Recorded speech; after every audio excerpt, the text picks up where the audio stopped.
रात के ठीक 3:28 पाकिस्तान के बालाकोट की पहाड़ी पर लोग समझ ही नहीं पाते कि हुआ क्या है। लेकिन कुछ ही घंटों बाद पूरी दुनिया को पता चलता है कि भारत ने पाकिस्तान के अंदर एक बेहद खतरनाक सैन्य ऑपरेशन को अंजाम दिया है। आखिर क्या हुआ था उसमें? जानिए पूरी कहानी, बालाकोट एयर स्ट्राइक की असली सच्चाई। 26 फरवरी 2019 की रात, समय लगभग 3:28। पाकिस्तान के खैबर पख्तूनख्वा प्रांत के एक छोटे से पहाड़ी शहर बालाकोट के ऊपर अचानक आसमान में कुछ तेज आवाजें गूंजती हैं। स्थानीय लोगों को लगा शायद बादल गरज रहे हैं, कुछ लोगों को लगा कोई सैन्य अभ्यास चल रहा है। लेकिन अगले ही कुछ सेकंड में एक तेज धमाका हुआ, इतना तेज कि आसपास के जंगलों में बैठे पक्षी अचानक उड़ गए और पहाड़ों में गूंजती आवाज ने लोगों की नींद तोड़ दी। सुबह जब लोगों ने खबरें देखीं तो पूरी दुनिया हैरान रह गई। भारत ने दावा किया था कि उसने पाकिस्तान के अंदर घुसकर एक आतंकी ट्रेनिंग कैंप पर एयर स्ट्राइक की है। यह पहली बार था जब 1971 के युद्ध के बाद भारतीय वायुसेना ने पाकिस्तान के अंदर इतनी गहराई तक हमला किया था। लेकिन सवाल उठने लगे, क्या सच में वहां आतंकी कैंप था? क्या भारत के लड़ाकू विमान बिना पकड़े पाकिस्तान के अंदर चले गए? और सबसे बड़ा सवाल, आखिर वो कौन सी घटना थी जिसने भारत को इतना बड़ा कदम उठाने पर मजबूर कर दिया? इस पूरी कहानी की शुरुआत होती है एक ऐसे हमले से जिसने पूरे भारत को हिला दिया था। 14 फरवरी 2019, जम्मू कश्मीर के पुलवामा जिले में सीआरपीएफ का काफिला श्रीनगर से जम्मू की ओर जा रहा था। करीब 78 गाड़ियों का काफिला और लगभग 2500 से ज्यादा जवान। सब कुछ सामान्य लग रहा था, लेकिन अचानक एक कार तेज रफ्तार से काफिले के पास आती है और फिर एक जबरदस्त धमाका। ये धमाका इतना भयानक था कि आसपास की सड़क और गाड़ियां पूरी तरह तबाह हो गईं। उस दिन 40 सीआरपीएफ जवान शहीद हो गए। पूरे देश में गुस्सा और शोक की लहर फैल गई।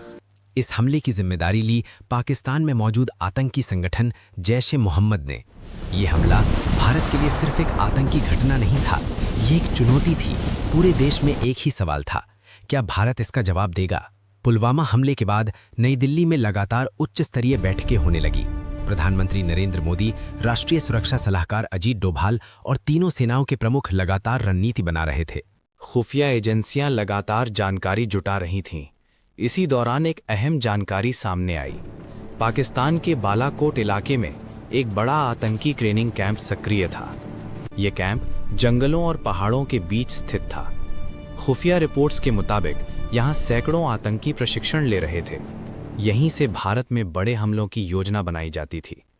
अब सवाल ये था, क्या भारत इस कैंप को निशाना बनाए या फिर सिर्फ कूटनीतिक दबाव बनाकर काम चलाए? लेकिन पुलवामा के बाद माहौल बदल चुका था। भारत ने फैसला कर लिया था, इस बार जवाब अलग होगा। भारतीय वायुसेना को एक मिशन सौंपा गया।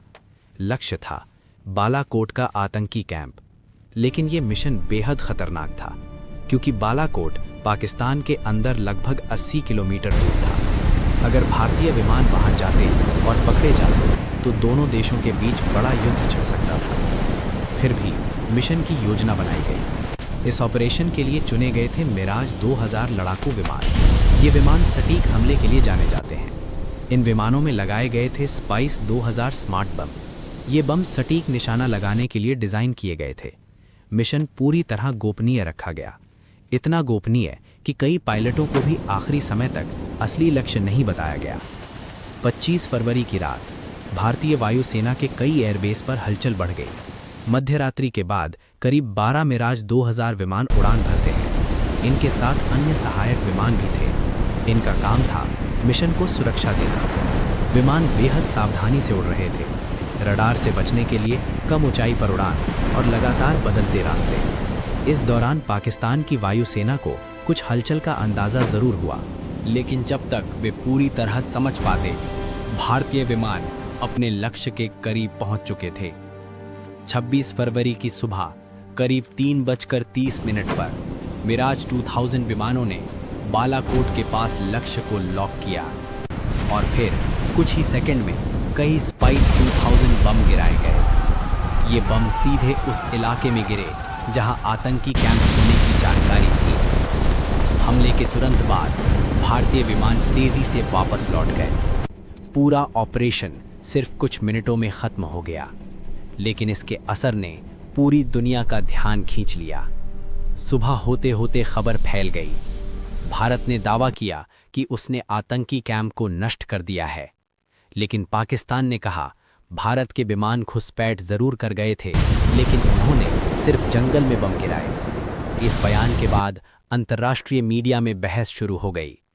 कुछ रिपोर्ट्स में कहा गया कि हमला सफल रहा, कुछ ने कहा कि नुकसान सीमित था, लेकिन एक बात साफ थी, भारत ने पहली बार पाकिस्तान के अंदर जाकर आतंकियों पर हमला किया था।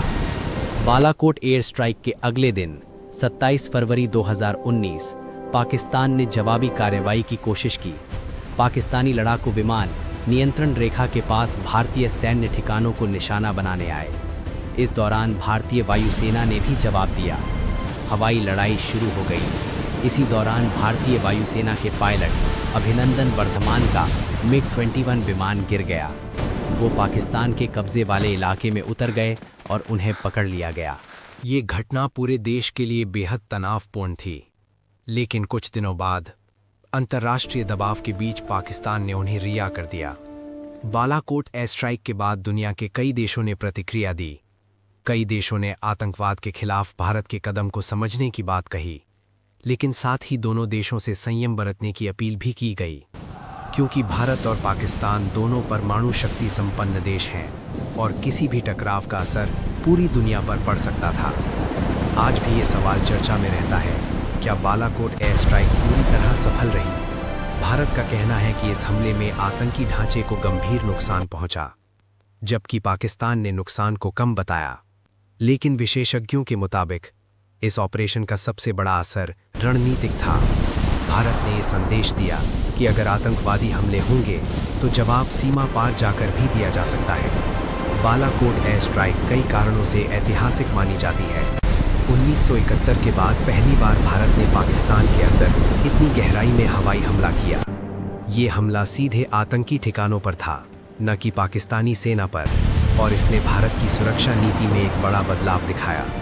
आज भी जब बालाकोट की पहाड़ियों पर रात होती है तो लोग उस रात को याद करते हैं जब अचानक आसमान में धमाकों की आवाज़ गूंजी थी और एक ऐसा ऑपरेशन हुआ था जिसने दक्षिण एशिया की राजनीति और सुरक्षा रणनीति को बदल दिया।